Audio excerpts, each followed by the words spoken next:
Senator Obama says he wants peace, but even today he opposes the strategy of the surge that succeeded in Iraq and will succeed in Afghanistan.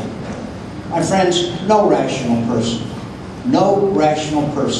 can look at the success on the ground in Iraq today and say that the surge hasn't succeeded. He refuses to recognize the fact that it has succeeded and acknowledge it. Now, my friends, the last of the 5 brigades which were part of the surge are now returning, and they have succeeded. Now, I hope I have the opportunity.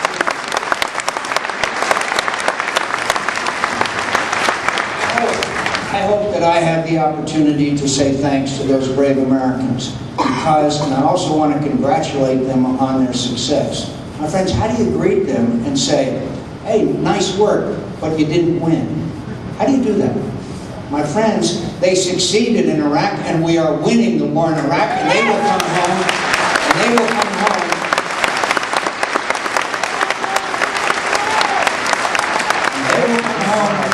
with victory, and they will come home with honor. My friends, they will come home with victory and honor, and they will not have to go back.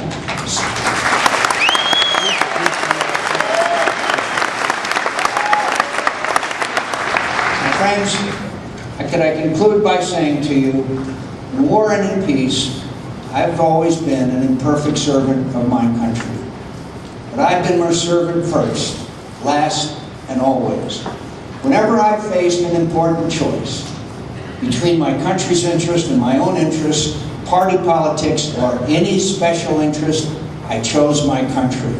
Nothing ever mattered more to me than the honor of serving America, and nothing ever will.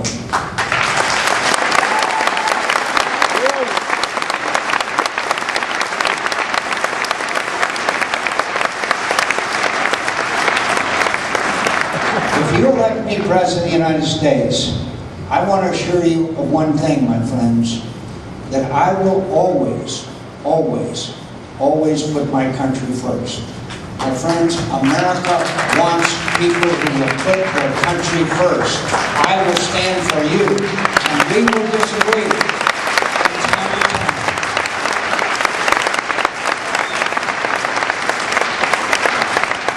A long time ago, far away, in a prison camp in North Vietnam, I was offered the opportunity, because my father was a high-ranking admiral, to return home early. And our code of conduct said that we only return home according to that order in which we were captured. There was a brave Mexican-American dear friend of mine named Everett Alvarez who was there and had been shot down and captured several years before I was. And my friends, it wasn't an easy decision, but I put my country first. And I have always, and will always, put my country first, last, and always. Thank you for being here. Please drop everything.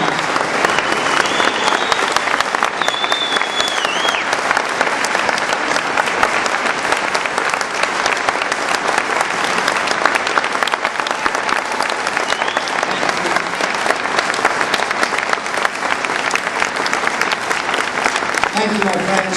Sorry I was a little long in my opening remarks, but would you sit down one more time and let me, before I recognize the first person, I am always honored to be in the presence of those who have served our country in uniform. And if I could just ask our veterans to raise their hands so that we can all say thank you and thank you and God bless you.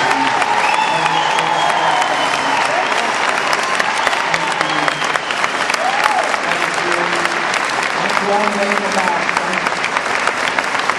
Thank you.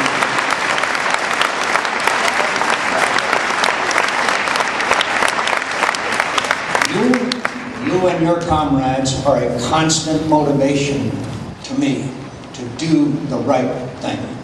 I cannot look our veterans in the eye without being able to tell them that I put my country first. Now, if you raise your hand, we will send someone to, yes, ma'am, and we'll send someone with a microphone right there, and we'll begin the part you really came for.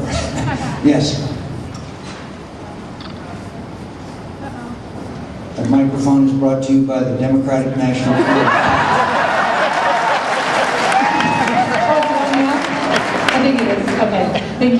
I'm a fourth-generation farmer from Orland, California, and I have a very, very, very deep concern, is that we grow all kinds of citrus and olives and melons, and we used to be able to get 30 to 40 pickers a day, and I felt like crying, and we can only get 4 to 10 now, and we're not getting enough pickers. And the only people who are willing and able-bodied to pick are from Mexico. No one else can climb the ladder with 40 pounds on their shoulder and do it. They won't, I'm telling you. I've been doing this for 30 years. Now, we are always respectful of everyone's views at a town hall meeting. That's the essence. And if you watch A Day's Not a Mexican, the very last part of the movie is the welfare people trying to put up a ladder, 6 of them, and they can't do it. And I'm afraid that we're going to have a very big crisis in America of food, and of course water is the other issue as a farmer. But I really, really, really think that from what you've said before that you're aware of this, and I'm hoping that we're going to get the pickers we need and the food that America will need to eat, because if we don't have food, who cares about taxes? Who cares about anything else? It's a big issue right now. Thousands of farmers are going out of business because of it. It is happening, and I know most people aren't aware of it because they go to Costco. Thank you. Thank you very much. Let me just say that. Oh boy. We know that agriculture is one of the most important part of America's economy. The most efficient, best farmers in the world, agricultural workers in the world are in the United States of America. What you are talking about is part of our failure in Washington to address the illegal immigration issue in a comprehensive fashion that secures our borders and then provides for a temporary worker program that's truly temporary, and then addresses the 12 million people that are here illegally. Now, it's a failure